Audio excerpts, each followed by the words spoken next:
નમસ્કાર મિત્રો, દેશ અને દુનિયાના સુપરફાસ્ટ સમાચારમાં તમારું સ્વાગત છે। બોમ્બે હાઈકોર્ટને પણ બોમ્બથી ઉડાવી દેવાની ધમકી મળી છે। દિલ્હી હાઈકોર્ટ બાદ હવે બોમ્બે હાઈકોર્ટને પણ બોમ્બથી ઉડાવી દેવાની ધમકી મળી છે। આ ધમકી ઈમેલથી મળી છે।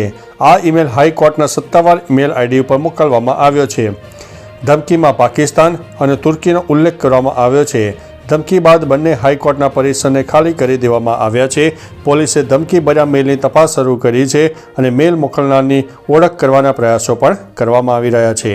મિત્રો, અન્ય મહત્વના સમાચારની વાત કરીએ તો વરરાજાને 210 વીઘા જમીન, પેટ્રોલ પંપ અને 15.65 કરોડનું દહેજ। લખનૌમાં યોજાયેલા એક લગ્નમાં વરરાજાને 210 વીઘા જમીન, એક પેટ્રોલ પંપ અને 15 કરોડ 65 લાખ રૂપિયા રોકડ અને 3 કિલો ચાંદીનો ભવ્ય દહેજ મળ્યો છે। આ ઘટના સોશિયલ મીડિયા પર ચર્ચાનો વિષય બની છે। ભારતમાં દહેજ પ્રથા કાયદેસર અવૈધ છે। લોકોને આ અંગે મિશ્ર પ્રતિસાદ જોવા મળી રહ્યો છે। કેટલાક પર આશ્ચર્ય પણ પામ્યા છે અને કેટલાક તત્કાળ કાયદેસરની પગલાંની માંગ કરી રહ્યા છે। મિત્રો, અન્ય મહત્વના સમાચારની વાત કરીએ તો નેપાળમાં તોફાનોમાં એક ભારતીયનું થયું છે મોત। કાઠમંડુમાં ચાલી રહેલા તોફાનોમાં જેએનઝેડ પ્રદર્શન દરમિયાન ગાઝિયાબાદના રાજેશ દેવી ગોલાનું મોત થયું છે। તેઓ પતિ રામવીરસિંહ ગોલા સાથે 7 સપ્ટેમ્બરે ધાર્મિક યાત્રા પર ગયા હતા। 9 સપ્ટેમ્બરના રાત્રે હયાત રીજન્સી હોટલમાં આગ લાગતા બચવા માટે ચાદર અને પડદાનું દોરડું બનાવીને બહાર નીકળવાની કોશિશ દરમિયાન રાજેશ દેહ નીચે પડી ગયા હતા, જેમાં સારવાર દરમિયાન તેમનું મોત થયું છે। પરિવારે દૂતાવાસની ધીમી કામગીરી પર નારાજગી વ્યક્ત કરી છે। મિત્રો, અન્ય મહત્વના સમાચારની વાત કરીએ તો પાલનપુરનો બ્રિજ ફરીથી વખત ડેમેજ થયો છે। ગુજરાત સરકારે ગૌરવ લીધેલા પાલનપુર આરટીઓ સર્કલ પરનો 98 કરોડનો બ્રિજ 12 મહિનામાં બીજી વખત ક્ષતિગ્રસ્ત થયો છે। બ્રિજ એક તરફથી બંધ કરી દેવાતા ટ્રાફિક જામની સ્થિતિ સર્જાઈ છે। અગાઉ પણ આ બ્રિજની ગડર પડતા 2 લોકોના મોત થયા હતા। વારંવાર બ્રિજ ડેમેજ થતાં તેની ગુણવત્તા અને ભ્રષ્ટાચાર ઉપર ગંભીર સવાલો ઉઠી રહ્યા છે। હાલમાં મોટા વાહનો પર પ્રતિબંધ મુકાયો છે। આ ઘટનાએ લોકોમાં ભયનો માહોલ સર્જાયો છે।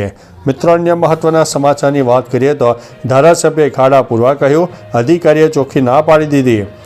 મહેસાણા જિલ્લાના કડી તાલુકામાં સરકારી અધિકારીની બેદરકારી સામે આવી છે। કડીના ધારાસભ્ય રાજેન્દ્ર ચાવડાએ નાયબ ઇજનેર ઓજસ પટેલે ફોન ઉપર રસ્તાના ખાડા પૂરવા માટે કહ્યું, ત્યારે અધિકારીએ સ્પષ્ટ ના પાડી દીધી। આ વાતચીતનો ઓડિયો વિડીયો વાયરલ થયો છે। ધારાસભ્યએ લોકોની હાજરીમાં ફોન કર્યો હોવા છતાં અધિકારીએ લેખિતમાં રજૂ કરવાનું કહીને ખાડા નહીં પૂરાય તેમ કહી દીધું। મિત્રો, અન્ય મહત્વના સમાચારની વાત કરીએ તો નો રોડ નો ટોલ આંદોલન શરૂ। કચ્છના સામખિયાળી ટોલ નાકા પર ટ્રાન્સપોર્ટરોએ નો રોડ નો ટોલ આંદોલન શરૂ કર્યું છે। બિસ્માર રસ્તાઓને લઈને રોષે ભરાયેલા ડ્રાઈવરોએ ચક્કાજામ કરીને વિરોધ પ્રદર્શન કર્યા છે। લાંબા સમયની રજૂઆત પછી પણ કોઈ નિરાકરણ ન મળતા આંદોલન અપનાવવામાં આવ્યું છે। આંદોલન અંતર્ગત દરેક વાહન પર નો રોડ નો ટોલ સ્ટીકર લગાવવામાં આવ્યા। આ ઉદ્દેશ્ય છે કે રોડ સારો અને સલામત બન્યા વિના ટોલ ટેક્સ વસૂલ ન કરવામાં આવે। મિત્રો, અન્ય મહત્વના સમાચારની વાત કરીએ તો એમએલએ રમણ વોરા ખેડૂત ખાતેદાર મામલે ગેરહાજર।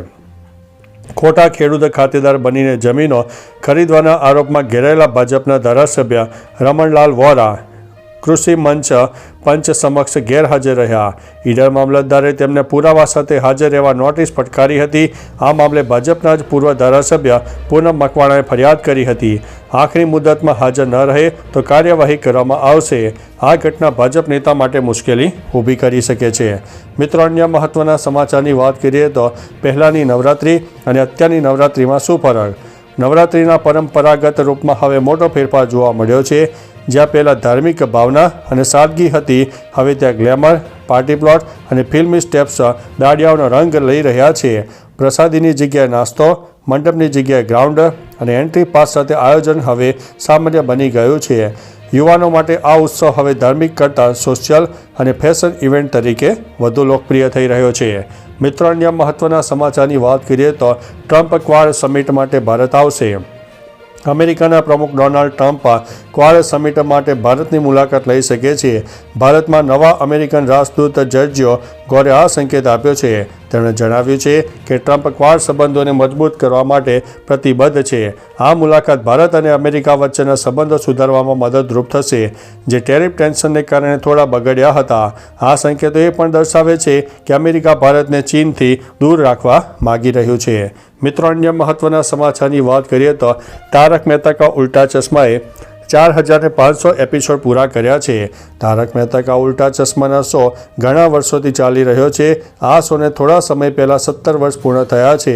શોના 17 વર્ષ પૂર્ણ થવા પર ઉજવણી કરવામાં આવી હતી.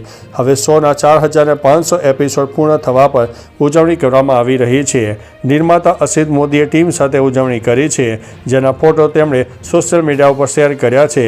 તારક મહેતા કા ઉલ્ટા ચશ્મા 2008માં શરૂ કરવામાં આવ્યું હતું. મિત્રો, અન્ય મહત્વના સમાચારની વાત કરીએ તો હિલ્ટન હોટલ રાખ 31 અબજનું નુકસાન. નેપાળના કાઠમંડુમાં વિરોધ પ્રદર્શન દરમિયાન થયેલા હિલ્ટન હોટલને ભારે નુકસાન પહોંચ્યું છે. ₹5 અબજ કિંમતની હોટલ અને અન્ય મિલકતો તબાહ થઈ ગઈ છે. જોકે મુસાફરો અને કર્મચારીઓ સુરક્ષિત રહ્યા છે. વીમા કંપનીના અંદાજ મુજબ અનુસાર કુલ નુકસાન 31 અબજ સુધી પહોંચી શકે છે અને એટલું જ ક્લેમ પણ શક્ય છે. આ ઘટના શહેરમાં ચાલતી રહેલા ઝેર પ્રદર્શન દરમિયાન બની છે, જેના કારણે હોટલ અને આસપાસની મિલકતો ઉપર મોડી અસર પડી છે. મિત્રો, અન્ય મહત્વના સમાચારની વાત કરીએ તો મધ્ય પૂર્વમાં તણાવ, ટ્રમ્પ મેદાને જોવા મળ્યા. ઇઝરાયેલના કતારની રાજધાની દોહામાં થયેલા હુમલાથી મધ્ય પૂર્વના દેશોમાં તણાવ વધી ગયો છે, જેના કારણે હમાસ સાથેની યુદ્ધ વિરામ વાટાઘાટો ખોરવાઈ ગઈ છે. પરિસ્થિતિને થાળે પાડવા માટે અમેરિકાના પૂર્વ રાષ્ટ્રપતિ ડોનાલ્ડ ટ્રમ્પ હવે મેદાને આવ્યા છે. તેઓ ન્યૂયોર્કમાં કતારના વડાપ્રધાન શેખ મોહમ્મદ અલ થાનીને મળશે. આ બેઠકમાં ઇઝરાયેલના હુમલા અંગે ચર્ચા થશે. ટ્રમ્પે ઇઝરાયેલના આ પગલાંને ખોટું ગણાવ્યું છે. મિત્રો, અન્ય મહત્વના સમાચારની વાત કરીએ તો રાજ્યમાં સિઝનનો 107.76% વરસાદ નોંધાઈ ગયો છે. ગુજરાત રાજ્યમાં સિઝનરમાં કુલ 107.76% વરસાદ નોંધાયો છે. છેલ્લા 24 કલાકમાં રાજ્યના 4 તાલુકાઓમાં સામાન્ય વરસાદ નોંધાયો છે. રાજ્યના 138 ડેમ હાઈ એલર્ટ ઉપર છે. રાજ્યમાં સૌથી વધુ 135.91% વરસાદ કચ્છ ઝોનમાં નોંધાયો છે, જ્યારે સૌથી ઓછો 93.36% વરસાદ સૌરાષ્ટ્રમાં નોંધાયો છે. જ્યારે ઉત્તર ગુજરાતમાં 118.72%, પૂર્વ મધ્યમાં 110.10% અને દક્ષિણ ગુજરાતમાં 110.70% વરસાદ નોંધાયો છે. તો ચાલો મિત્રો, ફરીથી દેશ અને દુનિયાના સુપરફાસ્ટ સમાચાર લઈને મળતા રહીશું. ત્યાં સુધી અમને રજા આપશો. નમસ્તે.